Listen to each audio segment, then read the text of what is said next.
Hey guys, welcome back. Music Theory Facts. Newest episode, we're taking a look at time signatures. What is a time signature? How does it work? What does it mean? And how do you figure it out by ear? It's one thing to see a time signature on a piece of sheet music. It's another thing to pull that time signature out of thin air just by hearing the piece of music. So let's tackle all of this.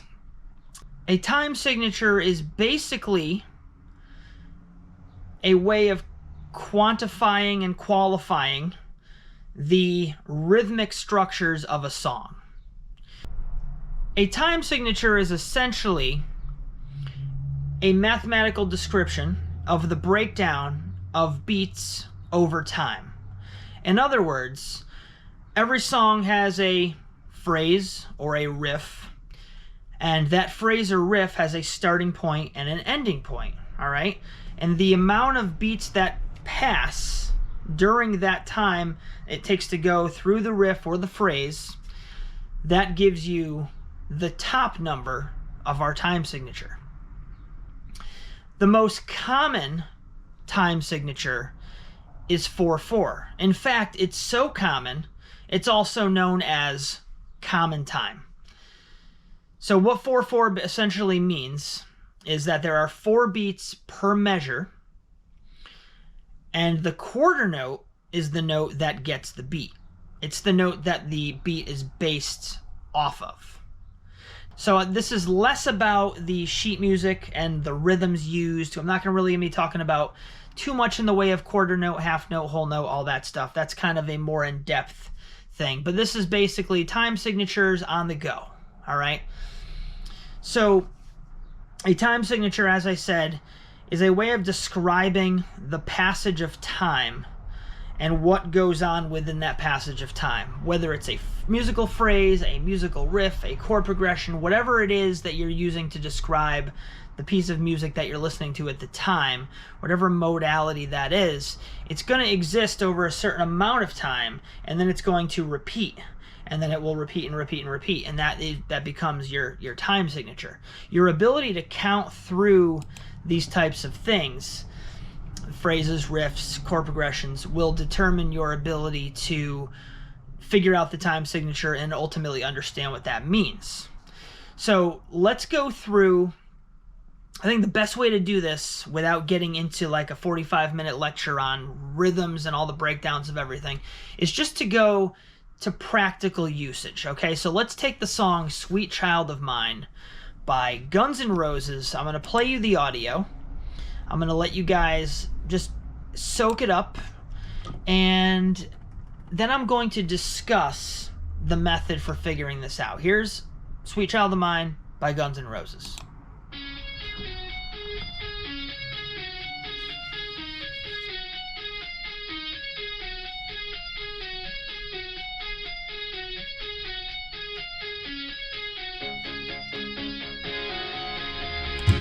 Okay, so what you get there, that's Sweet Child of Mine by Guns N' Roses. That's the very introduction of the song. It's essentially just guitar, and the guitar is playing a repetitive pattern, and the pattern is then repeated. That's the repetitive part, but it's a specific number of notes over a specific amount of time that creates the specific riff or lick or chord progression, or whatever you wanted to call it, that you're hearing, that then becomes the thing that you latch onto. Your ear latches onto that. It goes da da da da da da da da, right? It goes that one time. That is the section, and then that gets repeated over and over and over and over. So the question is, what time signature is that in, and how do you figure it out? Well, the way you're going to figure it out is you want to be able to discover where the 1 is. And what I mean by the 1 is, where is the beginning of the phrase or riff? The beginning of the phrase or riff in this case is very simple, because it's starting right on beat 1 at the very first measure, and there's no like over the bar line stuff or anything. It's just right smack dab on the 1.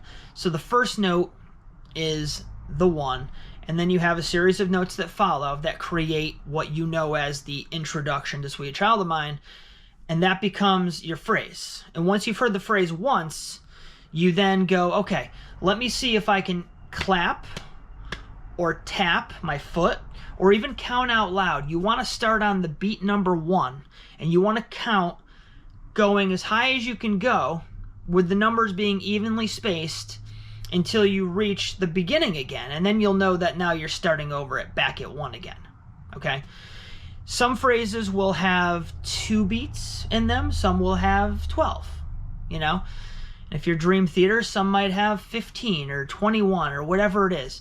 But you want to be able to locate the phrase, find the beginning of the phrase, count your way evenly through the phrase, and then when you hear that phrase restart, you'll know, okay, I need to stop there, and that becomes the new 1 again as you repeat the cycle.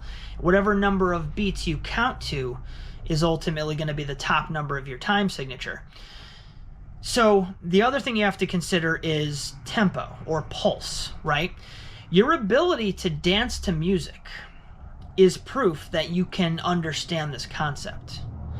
Human beings have an inherent rhythm or an inherent ability to feel rhythm, and that rhythm is what essentially is the foundation of dancing. So if you can dance to a song, then you're probably dealing with something in common time, also known as 4/4. Sweet Child of Mine, I'm going to count through it now. First, I want to find the pulse, okay? The pulse would be, just think if you were going to dance to it, or tap your foot to it, or clap to it. Where would you find that pulse? So let's find the pulse. Here we go.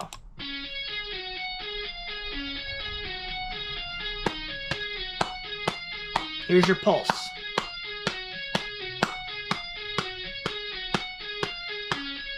All right, now the next step is you have to figure out how many beats in the phrase. So you're going to use your pulse as the guide.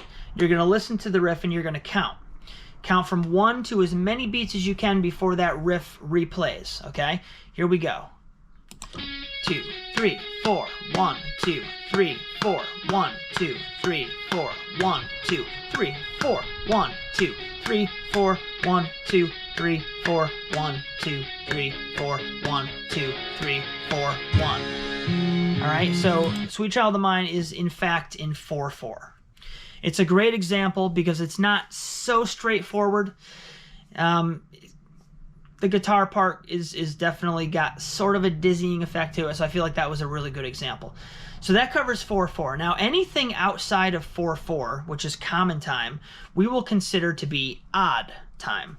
Odd time could be something as simple as 3/4, 5/4, 5/8, 6/8, 7/8, 9/8, 11/8, 3/16, 15/16. I mean, you know, the options are endless here. But I want to take a look at another example in quarter time, meaning that the top number could be any number, but the bottom number will still be 4. So it's something over 4. We're going to take a look at Pink Floyd's Money.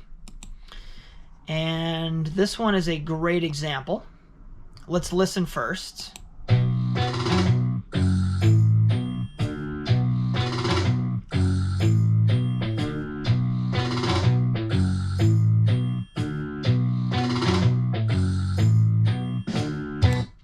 Okay, so this one is a little bit longer of a phrase. Do, do, do, do, do, do, do, do, right?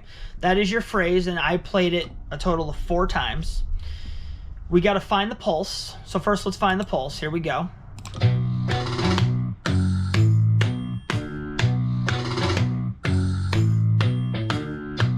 Now we're going to count. Ready?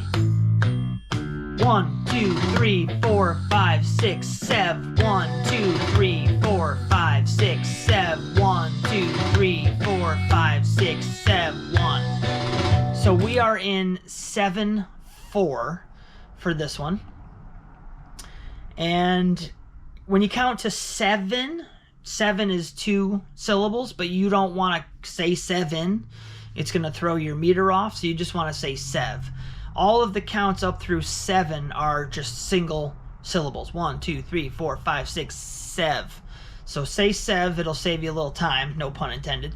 And that's that one. So money's in 7/4. Now let's take a look at one that's in compound time, also known as anything over 8. This is going to be where the bottom number has now doubled. Instead of being a 4, it's now an 8. So this is going to lead to a separate lesson because I don't want to confuse people. But ultimately, the values of the rhythms are now shifted. So I'll do a video on that in the future, but just know that the 8 implies a different feel, ultimately. The value of the notes being counted is now a different value than they were in quarter time or 4/4 or anything over 4. So let's take a look at the House of the Rising Sun. Let's take a listen.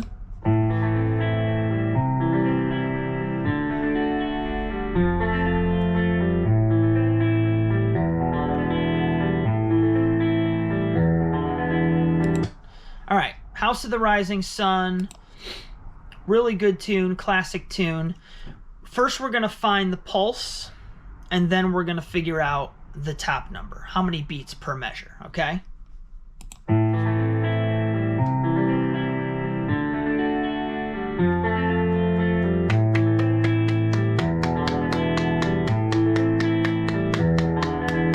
right, so now we're going to count. Here we go. 1, 2, 3, 4, 5, 6. 1, 2, 3, 4, 5, 6. 1, 2, 3, 4, 5, 6. 1, 2, 3, 4, 5, 6. 1, 2, 3, 4, 5, 6. 1, 2, 3, 4, 5, 6. So we are in 6/8 time for House of the Rising Sun. All right. I really hope that this helped a lot of people out there. Time signatures. I've always been, not that you guys care, this is just a little backstory, but I've always been like rhythmically gifted. And I'm not saying that to sound arrogant, but I can hear a drum beat and I can emulate it. I can emulate it with my hands on my legs. I can emulate it on a table. I can emulate it on the drums. I can even emulate it with my mouth.